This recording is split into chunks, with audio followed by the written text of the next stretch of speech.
नमस्ते, अन्योङासेयो सम्पूर्ण विद्यार्थी साथीहरूलाई score in study Nepali YouTube च्यानलमा म प्रदीप बुढाथोकी हार्दिक स्वागत गर्दछु। सदा चाहिँ पिएस टपिकसँग सम्बन्धित विविध किसिमका महत्त्वपूर्ण विषयहरू लिएर आउने क्रममा आज चाहिँ म नोच्छिदा र तनादा बीचको भिन्नता लिएर उपस्थित भएको छु। आजको यस लेसनबाट चाहिँ तपाईहरुले चाहिँ नोच्छिदा र अनि तनादा बीचको चाहिँ खास भिन्नता के हो त त्यसको बारेमा चाहिँ प्रष्ट हुन सक्नुहुनेछ। ल आउनुहोस् आजको लेसन सुरु गरौँ। जस्तो नोच्छिदा र तनादा भनेको दुवैको अर्थ सामान्य अर्थमा त छुट्नु नै हो, तर छुट्नु भन्दैमा अब छुट्नु भन्दै गर्दा हामीलाई चाहिँ अलिकति कन्फ्युजन हुन सक्छ हो। त्यसकारणले गर्दाखेरि नोच्छिदा भनेको के हो, त्यसको डिटेल अर्थ र त्यसको चाहिँ खास कुरा के हो त्यो बारे चाहिँ जानौँ। जस्तो नोच्छिदामा चाहिँ हामीले के कुरा बुझ्नुपर्छ भने हार्यगो हादन कसुल छे सिगाने हाजी मोत्थागे थैरा भनेको के हो त, गर्न चाहिँ खोजेको कुरा अथवा गर्न लागेको कुरा चाहिँ सोही समयमा, छे सिगाने भनेको त सोही समयमा चाहिँ गर्न नसक्दा अथवा त्यो कुरा चाहिँ नहुँदाखेरि चाहिँ के प्रयोग गर्ने त, नोच्छिदा। अब यसलाई चाहिँ इङ्ग्लिसमा चाहिँ टु मिस भनिन्छ है। नेपालीमा भन्नुपर्दा छुट्नु अथवा फुत्किनु है। अब कुनै मौका गुम्नु पनि भन्न सकिन्छ, कुनै मौका फुत्किनु, गुम्नु।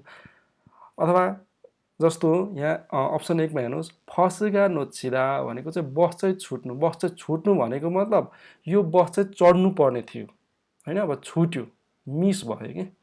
चढ्नु पर्ने थियो, त्यो गर्न खोजेको कुरा हो। के गर्न खोजेको त, बस चढ्न खोजेको थियो अनि बस चाहिँ छुट्यो हो। यस्तो अवस्थामा चाहिँ हामीले के लगाउनु त, नोच्छिदा। त्यस्तै अर्को हेर्नुहोस्, फियङ्गीका नोच्छिदा भनेको चाहिँ प्लेन छुट्नु भनेको चाहिँ प्लेन चढ्नु पर्ने थियो हैन, चढ्नु पर्ने प्लेन चाहिँ अब छुट्यो। अब विभिन्न कारणले हुन सक्छ। जस्तो अब प्लेन अब मानौँ 8 बजे चढ्नु पर्ने प्लेन अब तपाईँ पुग्नुभयो 8:30 बजे भनेपछि अब प्लेन छुट्यो हो। यस्तो यस्तो अवस्थामा अथवा केही मौकाहरू गुम्नु, केही मौकाहरू चाहिँ अब आफ्नो हातबाट फुत्किनु, यस्तो अवस्थामा पनि हामीले नोच्छिदाको प्रयोग गर्छौँ।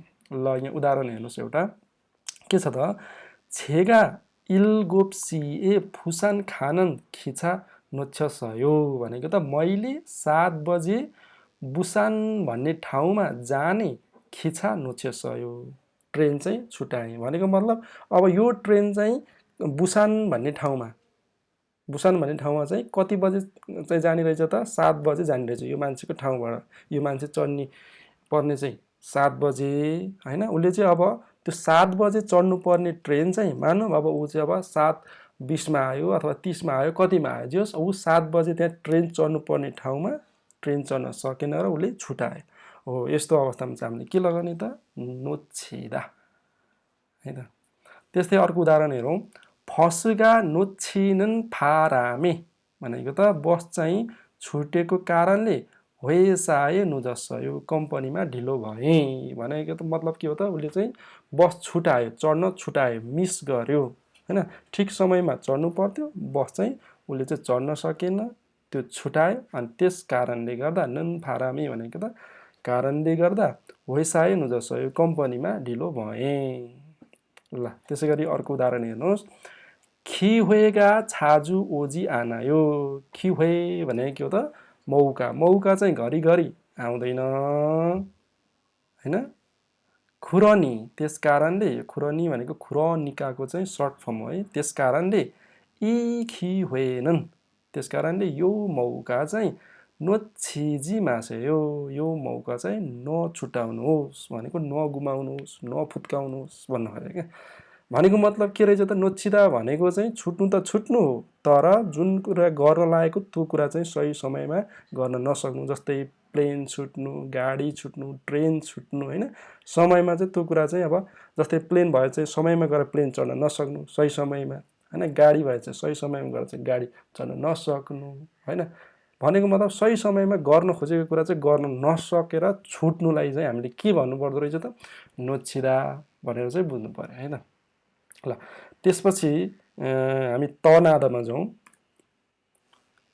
तनादा भनेको नि छुट्नु नै हो, तर यसमा ऐको नोच्छिदाको जस्तो छुट्नु भन्ने अर्थ लाग्दैन। जस्तो हेर्नुहोस्, इत्तन खोसेस थारुन खोसुरो भनेको त रहेको ठाउँबाट अथवा भएको ठाउँबाट थारुन खोसुरो भनेको त अन्य ठाउँतिर ओम्ग्य खाँदा भनेको सर्नु भन्ने कुरा।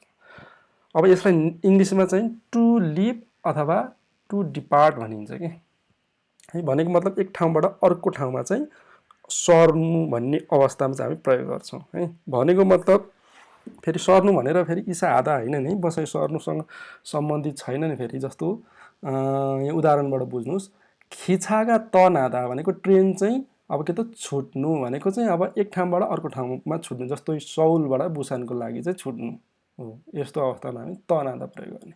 त्यस्तै फिहेङ्गिनन त नादा भनेको चाहिँ प्लेन चाहिँ छुट्नु, त्यो ठाउँको लागि छुट्नु हो क्या। जस्तै प्लेन छुट्नु भनेको मतलब डिपार्ट गर्नु। जस्तै काठमाडौँबाट कोरियाको लागि चाहिँ प्लेन चाहिँ छुट्नु भनेको है। अहिलेको जस्तो चाहिँ प्लेन चढ्न नसकेर छुट्नु भनेको होइन है। नेपालको एयरपोर्टबाट चाहिँ प्लेन चाहिँ यसरी चाहिँ छुट्नु भनेको है। यो चाहिँ अघि नैको चाहिँ नोच्छिदा भनेको चाहिँ चढ्न नसकेर, सही समयमा चढ्न नसकेर छुट्नु भनेको। यो चाहिँ यो फेङ्गिन तनादा भनेको त नेपालको एयरपोर्टबाट मानौँ अब कोरियाको एयरपोर्ट इन्चनको लागि चाहिँ छुट्नु भन्ने हो कि। ल त्यसपछि अर्को उदाहरण हेर्नुहोस्, खिछागा त नागो इस, यो ट्रेन चाहिँ के त छुटिरहेको छ। अब यो चाहिँ कन्टिन्युस टेन्स भयो होइन। भनेको मतलब अब ट्रेन चाहिँ अब के त अब जाँदैछ ल, यसरी चाहिँ होइन। ट्रेन चाहिँ के त अब जाँदैछ भने त अर्को ठाउँको लागि चाहिँ के त छुट्दैछ भने होइन। ल भनेपछि अर्को हेर्नुहोस्, फिहेङ्गिनन इमी तनास, यो प्लेन चाहिँ पहिल्यै छुटिसक्यो, त्यो ठाउँको लागि चाहिँ पहिले गइसक्यो भनेको कि, पहिले उडिसक्यो भनेको कि।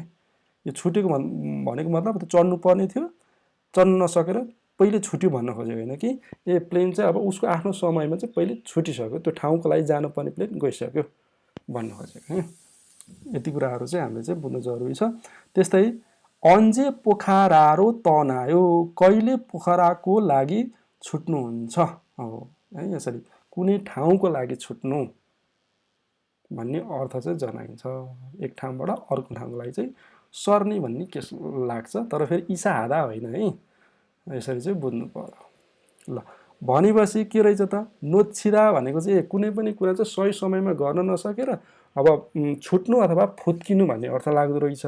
र फेरि तनादा भनेको त टु लिभ अथवा टु डिपार्ट, कुनै ठाउँको लागि चाहिँ छुट्नु, कुनै ठाउँको लागि चाहिँ जानु भन्ने चाहिँ अर्थ चाहिँ लाग्दो रहेछ भन्ने चाहिँ तपाईँहरूले चाहिँ बुझ्नुभयो भने चाहिँ एकदम इजी हुन्छ। ल आजको यस लेसनबाट चाहिँ तपाईँहरू चाहिँ नोच्छिदा र तनादा बिचको चाहिँ भिन्नताको बारेमा चाहिँ एकदम प्रष्ट हुनुभयो होला भन्ने मैले विश्वास लिएको छु।